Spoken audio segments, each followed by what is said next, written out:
Attention, bien que les événements décrits dans cette vidéo soient brefs et peu détaillés, ils n'en restent pas moins extrêmement perturbants. La prudence est donc fortement recommandée.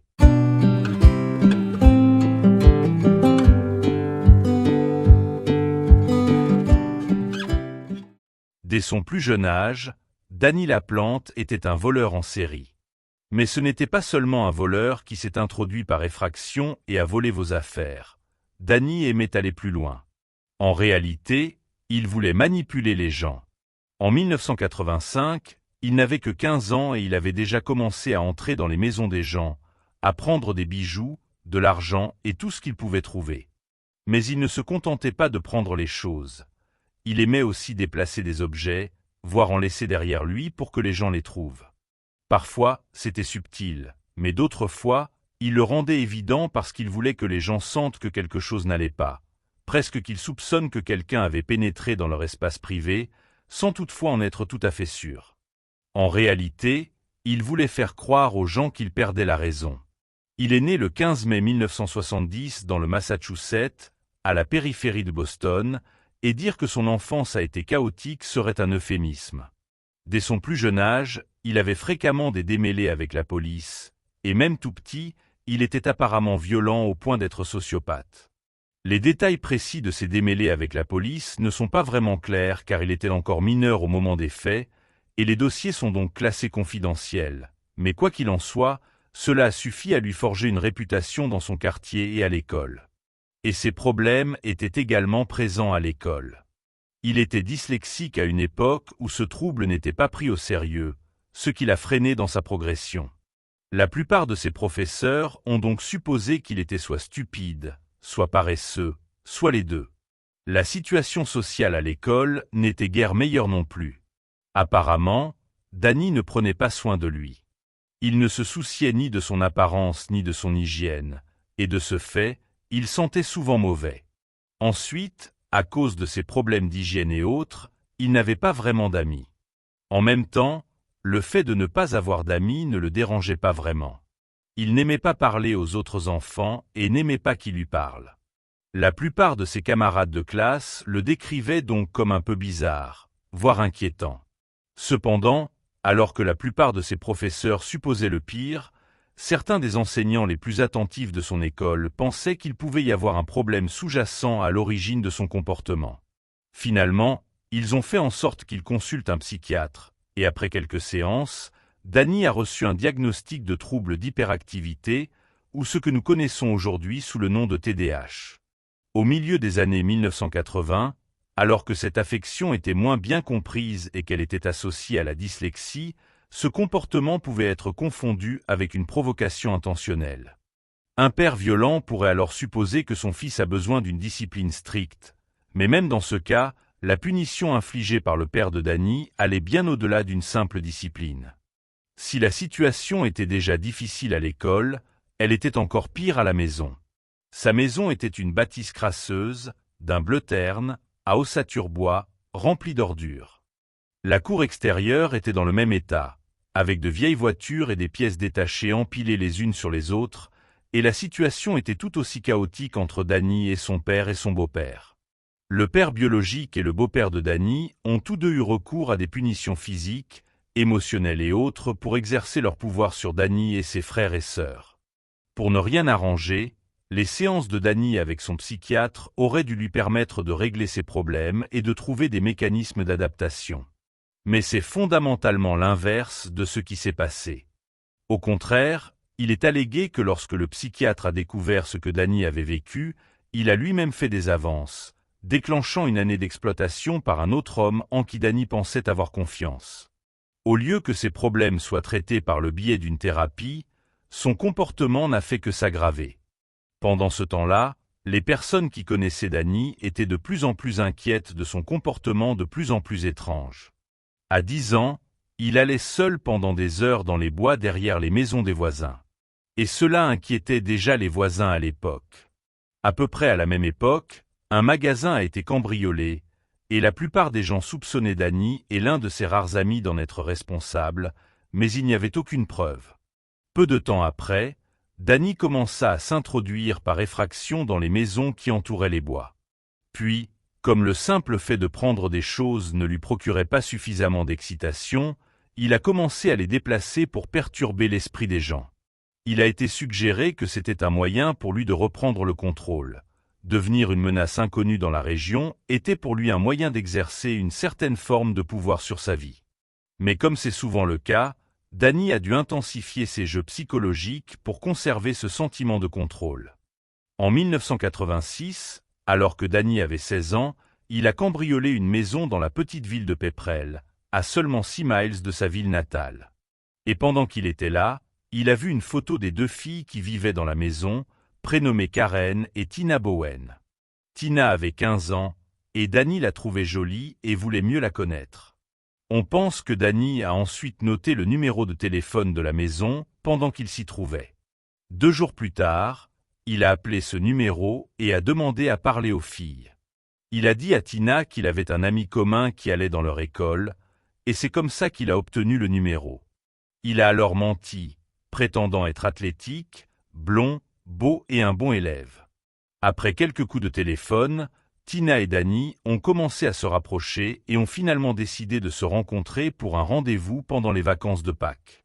Comme vous pouvez l'imaginer, le rendez-vous ne s'est pas bien passé.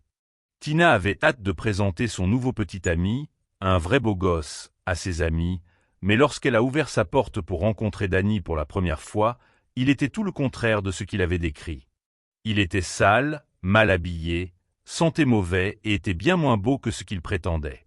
Néanmoins, ne voulant pas être impolie et le repousser sur le champ, elle décida d'aller avec lui à la fête foraine locale pour manger une glace.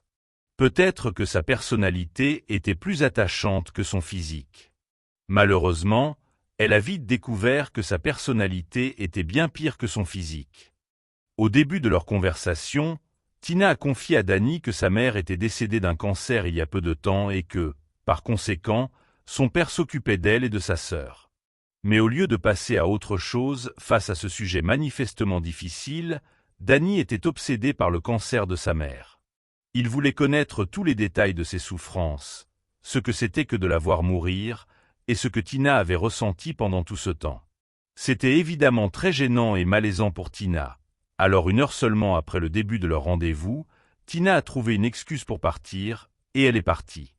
Puis, à la fin des vacances de Pâques et à la rentrée scolaire, des amis ont dit à Tina que Danny avait été accusé d'agression. Même si ce n'était pas vrai, les allégations et son comportement inquiétant ont suffi à faire fuir Tina définitivement. Alors quand Danny lui a demandé si elle voulait ressortir, elle a dit non. À ce moment-là, elle ne voulait plus rien avoir à faire avec lui. La mort de sa mère était encore très récente. Elle ne souhaitait pas revivre cette expérience, car quelqu'un qu'elle connaissait à peine aurait ravivé ses émotions. Elle était encore en deuil et aurait tout fait pour parler une dernière fois à sa mère. Et c'est là que les choses ont commencé à devenir bizarres. Tina et sa sœur avaient entendu parler d'un moyen de contacter des personnes décédées. Un soir, les 2 filles décidèrent de tenter de contacter leur mère en descendant à la cave et en organisant une séance de spiritisme. Pendant ce temps, ils ont essayé tout ce qu'ils avaient lu et vu à la télévision, mais rien n'a fonctionné. Alors ils ont arrêté, un peu déçus, et sont allés se coucher. Ils étaient loin de se douter qu'ils avaient déclenché quelque chose, même si ce n'était peut-être pas ce qu'ils espéraient. Cette nuit-là, alors qu'ils dormaient, Tina fut réveillée par des coups frappés au mur de leur chambre. Elle se redressa et appela Karen dans sa chambre, lui demandant d'écouter attentivement pour être sûre qu'elle ne l'avait pas imaginé. Mais il était là, un bruit de coups trop rythmé pour être aléatoire. Peut-être que la séance de spiritisme avait finalement fonctionné, et que leur mère essayait de communiquer avec eux. Puis ils ont commencé à lui poser des questions, et leur mère a répondu. 2 clics pour oui, 1 clic pour non. Puis, chaque soir ensuite, leur mère revenait les voir en tapotant sur les murs pour leur faire savoir qu'elle était là. Peu de temps après, cependant, l'esprit est passé du simple fait de maintenir les filles éveillées à celui de déplacer des objets à l'intérieur de la maison. Les meubles se déplaçaient d'une pièce à l'autre, et ils se réveillaient pour trouver des objets éparpillés sur le sol alors qu'ils avaient été soigneusement rangés la veille. Les chaînes de télévision changeaient aussi dès qu'ils quittaient la pièce, et le lait et l'alcool disparaissaient de leur réfrigérateur. Rapidement, les filles ont compris que ce n'était pas leur mère. Quel que soit cet esprit, ce n'était pas un esprit amical. Ces phénomènes étranges se poursuivirent pendant des mois et s'intensifièrent lentement jusqu'à atteindre leur paroxysme en janvier 1987. Une nuit, on commença à frapper, mais cette fois-ci, cela ne venait pas des murs de la chambre.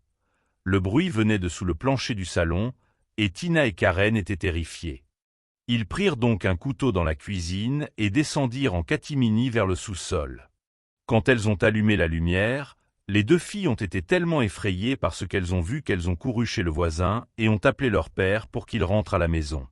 Lorsque la voisine a vu leur père arriver en voiture, elle est sortie pour lui dire que les filles étaient là et que quelque chose les avait effrayées au sous-sol. Il est d'abord entré dans la maison pour voir comment allaient ses filles, puis il est retourné chez lui pour vérifier ce qui se passait. Et dans la maison, il a trouvé un message écrit sur le mur du fond de leur sous-sol qui disait « Je suis dans ta chambre. Viens me trouver ». Et c'était écrit avec ce qui ressemblait à du sang. Malheureusement, malgré cela, leur père, Frank, était convaincu que c'étaient les filles. Il ne croyait pas aux fantômes et aux mauvais esprits. Il pensait plutôt que, dans leur chagrin, les filles réagissaient mal et faisaient des choses étranges, notamment les phénomènes paranormaux qu'elle affirmait subir chez elles. En réalité, il savait que le message ne provenait pas d'un esprit. Un fantôme n'utiliserait pas de ketchup pour écrire un message sur le mur. C'est typiquement le genre de choses que feraient des enfants. Face à cette escalade de ce qu'il considérait comme leur façon de faire face au deuil de leur mère, il a dit à Tina et Karen qu'elles devaient désormais consulter un psychologue. Il savait que la mort de leur mère était difficile à vivre pour eux, mais trop c'est trop. Ils avaient clairement besoin de plus d'aide que celle qu'ils pouvaient leur apporter. Mais de toute évidence, les filles savaient qu'elles n'étaient pas responsables. Quelques semaines après ce premier incident, la même chose s'est reproduite. Cette fois, les coups provenaient de derrière le mur de la chambre de Tina, et à l'intérieur se trouvait un autre message rouge sans qui disait « Je suis de retour. Retrouvez-moi si vous le pouvez ». Une fois de plus, les filles tombèrent sur leur voisine, terrifiées, et Frank rentra chez lui à la fois agacé et inquiet du comportement de ses filles.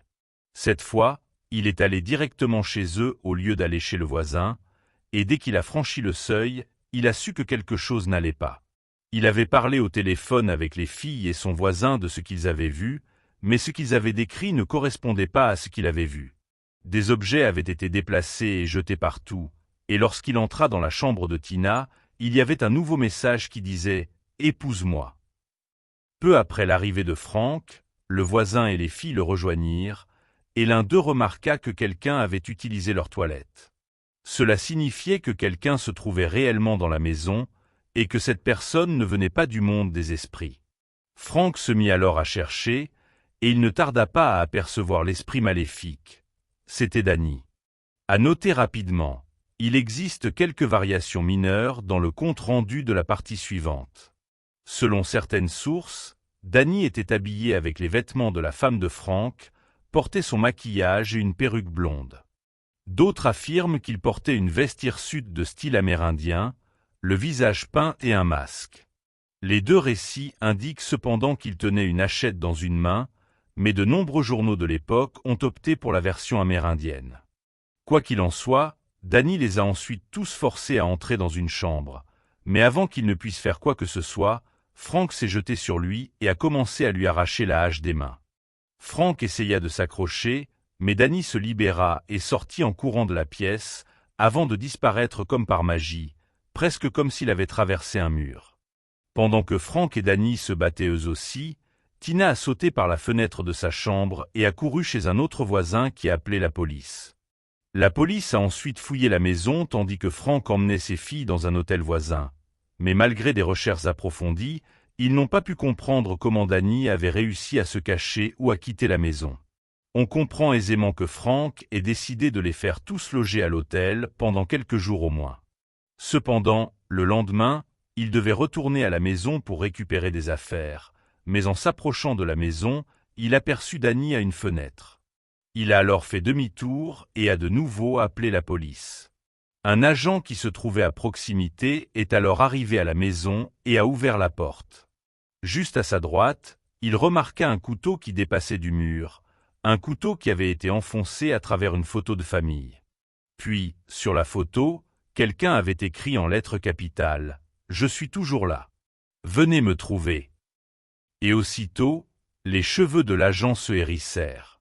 Il dégaina alors son arme et pénétra plus profondément à l'intérieur. Puis il vit une autre photo, avec un autre couteau et un autre message.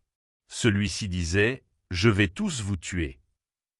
À ce moment-là, 2 autres policiers sont arrivés et ont rejoint le premier agent pour les recherches. Après avoir cherché un peu plus, ils ont entendu un bruit derrière un mur de la salle de bain attenante à la chambre de Tina. En inspectant le mur, ils découvrirent alors une petite trappe à l'arrière des placards de Tina. L'agent a alors ouvert la porte et a trouvé Danny recroquevillé dans un petit espace exigu. Arme au poing, ils ont forcé Danny à sortir du placard, l'ont arrêté et l'ont emmené hors de la maison. Ensuite, ils ont fouillé le reste de la maison et ont découvert que le petit espace derrière l'armoire de Tina était relié à une zone triangulaire située entre les fondations et les murs intérieurs. À l'intérieur aussi, Danny avait découpé de petits trous pour pouvoir espionner Tina, peu importe où elle se trouvait ou ce qu'elle faisait. Il avait utilisé cet espace pour les terroriser pendant des semaines, et on aurait dit qu'il y avait vécu tout ce temps. La police pensait même que les filles avaient échappé de justesse à la mort. S'ils y étaient retournés seuls, il y a de fortes chances qu'il leur aurait ôté la vie. Suite à son arrestation, Danny a été envoyé en centre de détention pour mineurs où il est resté un peu plus de 6 mois, jusqu'en octobre 1987. 2 mois plus tard, le 1er décembre 1987, Andrew Gustafson a quitté son travail plus tôt pour rentrer chez lui auprès de sa famille. Lui et sa femme, Priscilla, avaient déjà une fille de 7 ans, Abigail, et un fils de 5 ans, William, et Andrew était impatient d'accueillir le nouveau bébé. En plus de cela, il vient d'apprendre une excellente nouvelle au travail. Il travaillait dans l'immobilier et avait réussi à vendre une propriété de grande valeur, ce qui signifiait qu'il allait toucher le jackpot et qu'il était temps de fêter ça. Il a ensuite appelé Priscilla depuis son bureau pour lui demander si elle pouvait trouver une baby-sitter pour qu'ils puissent aller dîner, mais elle n'a pas répondu. C'était bizarre. Priscilla avait une routine. Elle travaillait dans une école maternelle le matin, puis allait chercher William chez sa nounou vers 13h avant de rentrer chez elle pour qu'Abigail soit déposée par le bus scolaire. Il était inhabituel qu'elle ne soit pas là à cette heure-ci. Alors Andrew a décidé de prendre la voiture pour s'assurer que tout allait bien. Le couple vivait dans une belle et ancienne maison rustique, située dans un petit coin de forêt isolé, généralement calme et paisible. Mais ce jour-là, l'atmosphère était étrange quand Andrew est arrivé en voiture et s'est garé à côté de celle de sa femme, car aucune lumière n'était allumée.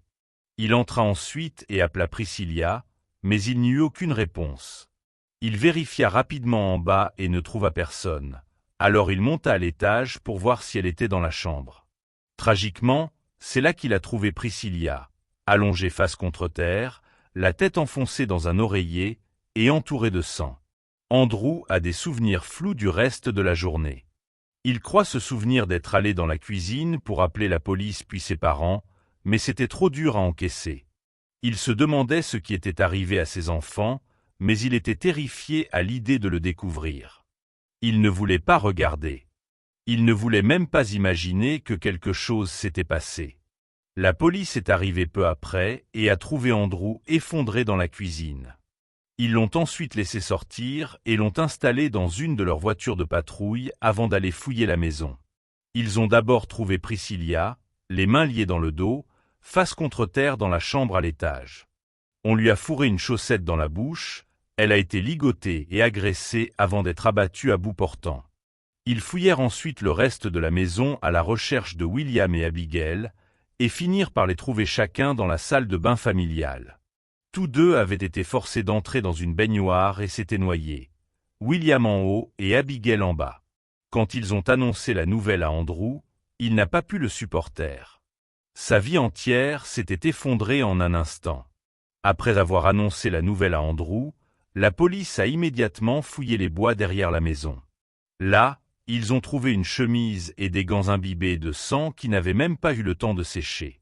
Rapidement, des chiens renifleurs ont été déployés pour identifier la personne qui portait le t-shirt, et ils ont conduit la police à une maison de l'autre côté du bois. C'était la maison de Danny. Danny avait été libéré 2 mois auparavant et devait être jugé comme un adulte pour ce qu'il avait fait chez Frank. Il avait donc été libéré sous caution en attendant son procès. Malheureusement, quelques jours seulement après sa libération, il a recommencé à cambrioler des maisons, à voler des objets et à manipuler les gens. 5 maisons ont été cambriolées le mois suivant sa libération, et les habitants étaient certains de qui il s'agissait. Le 14 octobre, Danny est entré chez l'un de ses voisins et y a trouvé 2 pistolets de calibre .22. C'était exactement ce qu'il espérait. Après avoir été capturé par Frank, il savait qu'il n'était pas assez fort pour se défendre, il avait donc besoin d'une arme pour maîtriser les gens. Il s'est ensuite procuré des balles auprès d'un ami de son frère. Une fois qu'il eut des munitions, il passait des heures chez lui à s'entraîner, à décharger et recharger les armes, en rêvant de les utiliser. Puis, le 16 novembre, soit 2 semaines avant l'attaque, Danny s'est introduit par effraction chez les Gustafsson pour la première fois. À cette occasion, il n'a volé que quelques petites choses, comme un téléphone sans fil, et il est parti. On ignore pourquoi il est revenu une seconde fois, mais pour une raison inconnue, il l'a fait, et il se trouve qu'il est arrivé juste avant Priscilla. D'après Danny, il a été surpris de la voir revenir et, dans un premier temps, il a pensé à sauter par la fenêtre, mais il s'est ensuite souvenu qu'il avait une arme. Il sortit alors, pointa son arme sur Priscilla et les conduisit, elle et William, dans la chambre. Il a ensuite forcé William à entrer dans un placard et a commencé à attacher Priscilla au lit. Elle se défendit du mieux qu'elle put, et Danny pensa même à partir une fois qu'il l'eut ligotée, mais quelque chose l'en empêcha. Il ressentait un certain pouvoir et un certain contrôle, alors au lieu de partir, il a décidé de l'agresser. Puis, après cela, il réalisa qu'ils avaient tous les deux vu son visage. Il ne pouvait plus les laisser partir.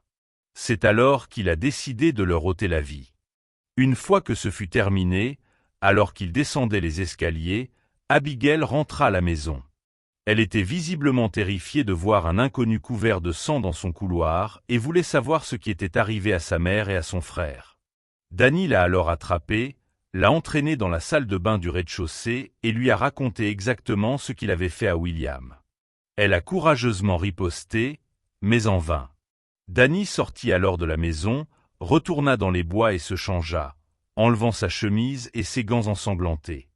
Puis, il est allé à la fête d'anniversaire de sa nièce, a mangé du gâteau, a chatouillé la petite fêtée et a fait le pitre comme si de rien n'était. Une fois que les chiens renifleurs ont conduit la police jusqu'à la maison de Danny, les policiers sont entrés dans la maison et l'ont interrogé. Ils étaient sûrs qu'il était coupable de ces crimes. Tout le monde connaissait sa réputation et l'incident avec Tina. Cependant, l'enquête n'en était qu'à ses débuts et ils avaient besoin de davantage de preuves avant de l'arrêter. Ils sont ensuite partis et ont prévu de revenir le lendemain une fois que l'équipe médico-légale aurait recueilli davantage de preuves. Comme vous vous en doutez peut-être, Danny n'a pas attendu leur retour. Il a fui son domicile, ce qui a déclenché une perquisition policière. Le lendemain matin, ils ont tenu une conférence de presse et ont désigné Danny comme le principal suspect afin de s'assurer que la population soit consciente de sa dangerosité. Plus tard dans la même journée, un autre voisin, dont la maison donnait sur la même forêt, est rentré chez lui. En s'engageant dans sa rue, elle pouvait voir des voitures de police partout et elle sut immédiatement pourquoi elles étaient là. Tout le monde en ville savait qu'il recherchait Danny. Puis, lorsqu'elle est entrée dans son garage, elle a remarqué que quelque chose n'allait pas. Quelque chose avait été déplacé. Elle savait que c'était la signature de Danny. Alors elle est repartie en voiture et a fait signe à une voiture de police qui passait. Lorsque les policiers voisins sont entrés dans la maison, ils ont trouvé Danny, qui a sauté par la fenêtre et s'est enfui dans les bois avant qu'ils ne puissent l'attraper. Le lendemain, Danny s'est introduit par effraction dans une autre maison, a conduit la propriétaire jusqu'à sa voiture sous la menace d'une arme et l'a forcée à démarrer. Heureusement, dès qu'elle en a eu l'occasion, elle a sauté de la voiture, s'est enfuie et a contacté la police. Danny a réussi à se cacher pendant encore 24 heures. À ce moment-là, sa photo circulait déjà sur les chaînes d'information locales, et les gens étaient à sa recherche. Incapable de maîtriser ses pulsions, il passa cependant une grande partie de ce temps à cambrioler des maisons. Finalement, quelqu'un l'a aperçu et a prévenu la police de sa position. Il a finalement été arrêté caché dans une benne à ordures, recroquevillé comme lorsqu'il avait été découvert derrière l'armoire de Tina. Lorsqu'on l'a retrouvé, un cheveu d'Abigail était encore collé à lui. Ils surent alors avec certitude que c'était Danny. Après la perte de sa famille, Andrew est retourné vivre chez ses parents avant de louer un appartement à proximité. Puis, quelques mois plus tard, il est finalement retourné chez lui. Il souhaitait se réapproprier ce lien émotionnel, il a rapidement perçu ses bons souvenirs comme une source de force. Ses amis l'ont également aidé à sortir de là et à s'occuper, mais il a souffert de terribles cauchemars pendant des mois. Finalement, il rencontra une veuve de 42 ans, et ils se marièrent le 1er janvier 1989. Suite aux événements de 1988, soit l'année suivant l'incident, Danny fut jugé comme un adulte pour les 3 meurtres. Il a ensuite été reconnu coupable de tous les chefs d'accusation et condamné à purger 3 peines de prison à perpétuité consécutive. 29 ans plus tard, en 2017, Danny a tenté de faire réduire sa peine.